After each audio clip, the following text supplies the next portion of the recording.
기도하겠습니다. 자비로우신 하나님 아버지, 오늘도 우리를 살아있는 말씀 앞으로 나아가게 하시니 감사합니다. 우리는 종종 눈에 보이는 표적을 구하며 확실한 증거를 찾지만 주님, 우리의 이 연약함을 불쌍히 여겨 주시고 주님께서 이미 우리에게 역사 가운데 십자가와 부활 그리고 은혜를 주셨음을 기억하게 하여 주옵소서. 이 시간 말씀을 통하여 표적이 아닌 예수 그리스도를 붙드는 믿음, 증거가 아닌 순종하는 믿음으로 회복되게 하여 주옵소서. 우리의 마음과 귀를 열어 주셔서 주님의 음성을 듣게 하시고 또 우리 마음 가운데 항상 하나님을 사랑하고 주님의 영광을 향해 살아가는 열망을 채워 주시옵소서. 우리 구주 예수 그리스도 이름으로 기도드립니다. 아멘. 오늘 우리에게 주신 말씀은 마태복음 12장 38절에서 45절입니다. 그때 서기관과 바리새인 중 몇 사람이 말하되 선생님이여 우리에게 표적 보여 주시기를 원하나이다. 예수께서 대답하여 이르시되 악하고 음란한 세대가 표적을 구하나 선지자 요나의 표적밖에는 보일 표적이 없느니라. 요나가 밤낮 사흘 동안 큰 물고기 뱃속에 있었던 같이 인자도 밤낮 사흘 동안 땅속에 있으리라. 심판 때에 니느웨 사람들이 일어나 이 세대의 사람을 정죄하리니 이는 그들이 요나의 전도를 듣고 회개하였음이거니와 요나보다 더 큰 이가 여기 있으며 심판 때에 남방 여왕이 일어나 이 세대의 사람을 정죄하리니 이는 그가 솔로몬의 지혜로운 말을 들으려고 땅 끝에서 왔음이거니와 솔로몬보다 더 큰 이가 여기 있느니라. 더러운 귀신이 사람에게서 나갔을 때 물 없는 곳으로 다니며 쉬기를 구하되 쉴 곳을 얻지 못하고 이에 이르되 내가 나온 집으로 돌아가리라 하고 와보니 그 집이 비고 청소되고 수리되었거늘 이에 가서 저보다 더 악한 귀신 일곱을 데리고 들어가서 거하니 그 사람의 나중 형편이 전보다 더욱 심하게 되니라. 이 악한 세대가 또한 이렇게 되리라. 아멘. 오늘 본문 말씀은 바리새인과 서기관들이 예수님께 표적을 구하자 이를 거부하시며 십자가의 죽음과 부활뿐임을 말씀하시는 본문입니다. 예수님께서 바리새인과 서기관들이 찾아와 표적을 보여달라고 요구합니다. 그들의 이러한 요구는 믿음의 강구가 아니라 예수님을 시험하고 판단하라는 그 교만에서 나온 것입니다. 그래서 주님은 그들을 향하여 악하고 음란한 세대가 표적을 구한다라고 책망하시면서 요나의 표적 외에는 볼 것이 없다라고 말씀하십니다. 그래서 오늘 본문은 외적인 표적을 구하는 신앙과 주님께서 말씀하시는 참된 믿음의 길이 무엇인지 가르쳐 주고 있습니다. 첫 번째로 표적을 구하는 마음은 회개를 거부하는 마음이라는 겁니다. 바리새인들은 많은 기적을 이미 보았습니다. 귀신이 쫓겨나고 병자가 낫고 죽은 자가 살아나는 것을 그들 눈앞에서 분명히 보았고 경험했습니다.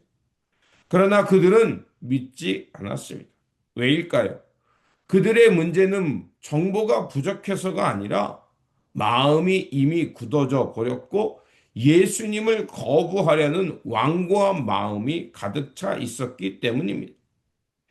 예수님은 그래서 니느웨 사람들의 이 이야기를 하면서 주님께서 보여주실 그 표적은 또 그들이 바라고 보아야 할 표적은 바로 예수 그리스도의 십자가의 죽음과 부활뿐임을 말하고 있습니다. 요나가 니느웨 성에 가서 그들을 향해서 회개의 설교를 했습니다.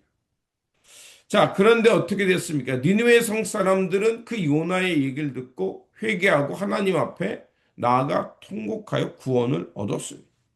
하나님을 향해 돌이키려는 마음이 있을 때 그들은 구원을 경험할 수 있었던 겁니다. 하지만 바리새인들은 어떻습니까? 이미 많은 표적을 보았음에도 불구하고 그들에게는 순종하고자 하는 의지가 없었고 또 주님을 통해서 하나님의 영광을 보고자 하는 믿음이 없었던 겁니다. 오늘 우리가 살아가는 신앙을 돌아보아야 합니다. 오늘 우리가 하나님께 나아가지 못하는 것은 증거가 부족해서가 아니라 혹시 우리의 마음이 굳어진 것은 아닌지 돌아볼 필요가 있다는 겁니다. 그래서 주님께서 우리에게 이렇게 말씀하십니다. 표적을 보여달라고 말하지 말고 이미 드러난 예수 그리스도의 십자가와 부활을 통해서 정작 우리가 가져야 될 신앙이 무엇인지 알고 믿음으로 나아가라는 것입니다. 두 번째로 요나보다 크신 하나님 안에 이미 충분한 표적이 주어졌다는 것입니다. 예수님은 그래서 요나의 표적을 말씀하시면서 요나가 사흘 동안 물고기 뱃속에 들어갔다가 나온 것처럼 인자, 즉 그리스도가 그 사흘 동안 땅속에 있었다가 부활할 것을 말씀해 주십니다. 즉 예수님의 이러한 말씀은 십자가의 죽음과 부활보다 더 큰 표적은 없다는 것입니다. 우리의 신앙이 흔들리고 완악해지면 하나님께 우리는 분명한 걸 보여달라고 요구할 때가 있습니다. 더 강렬한 체험을 요구할 때가 있습니다. 그러나 그거는 신앙의 핵심이 아닙니다. 우리에게 이미 충분한 하나님의 은혜와 기적, 또 놀라운 기적의 표적들이 이미 나타나 있습니다. 그것이 말씀을 통해서 우리 가운데 드러났고 우리는 그 역사적 속에 일어나는 예수 그리스도의 십자가와 부활의 능력을 통해서 또 성령의 내재함을 통해서 더 큰 표적들을 이미 경험하고 있는 사람들입니다. 그렇게 우리는 더 큰 표적을 보여달라고 요구하기 이전에 먼저 말씀을 통해 드러난 하나님의 은혜와 또 예수 그리스도의 십자가와 부활을 통해 드러난 하나님의 놀라운 은총을 기억하며 그것을 붙드는 신앙이 되어야 합니다.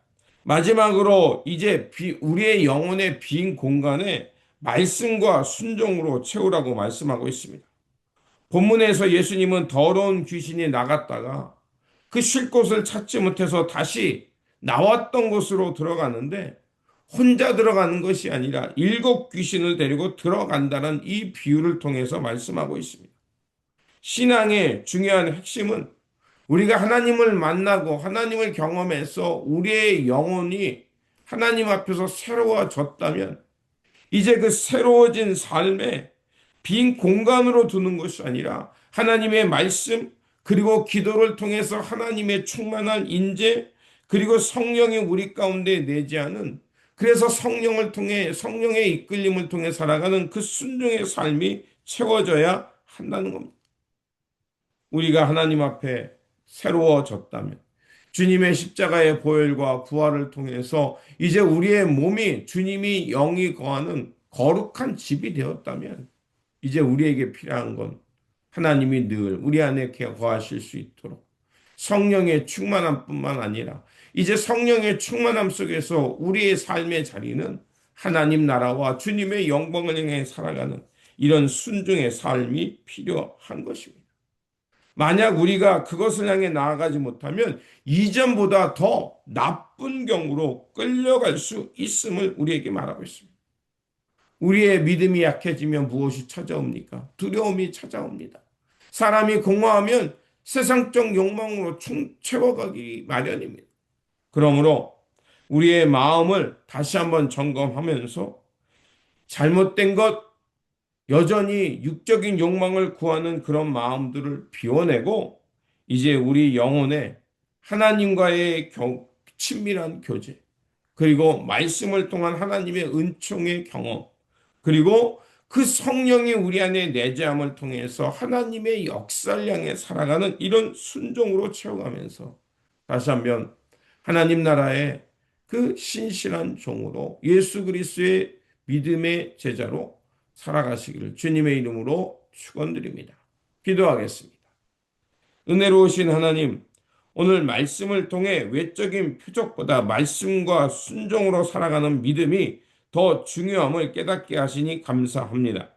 우리의 마음이 회개하고 그리고 그것으로 그치는 것이 아니라 예수 그리스도의 십자가와 부활을 우리 가운데 채울 뿐만 아니라 이미 우리 가운데 주신 하나님 나라의 은총을 날마다 채워가고 성령님이 우리 안에 내재함을 통해서 주님의 사랑과 하나님 나라의 영광을 경험하고 또 성령님께서 우리를 이끌어 가심을 통해서 더욱더 하나님의 나라가 우리 안에 확장되는, 그래서 주님의 영광이 더욱더 우리 안에서 넓어지는 그런 경험들이 채워지게 하여 주옵소서. 그래서 우리의 삶을 통해 하나님의 영광이 드러날 뿐만 아니라 우리의 순종을 통해 하나님 나라가 이 땅에 확장되어 가는 놀라운 경험들이 일어나게 하여 주옵소서. 우리 구주 예수 그리스도 이름으로 기도드립니다. 아멘.